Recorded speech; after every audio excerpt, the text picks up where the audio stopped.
Heto na po ang mga kaganapan ngayon pong araw mga kagengging.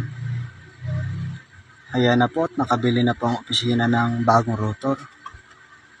Akin na po ikakabit dito sa gagamitin ko pong grass cutter mga kagengging. Ayan po, mapapansin nyo. At nilalagyan ko pa po ng tuti.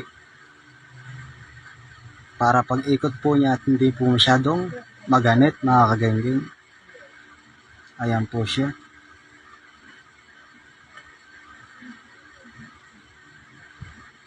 Ayan na po mga kagengging at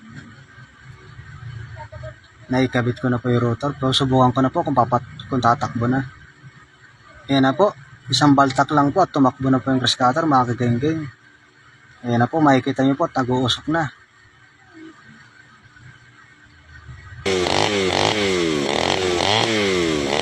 Ito na nga po pala yung part 2 ng in-upload ko po kanina. Yung po yung una po yung live kaninang umaga po mga kagengging. Ito na po yung part 2. Ayan po, nag-okay na nga po. Nagana na. Ayan po siya mga kagengging. Maganda po yung takbo. Bago po yung rotor.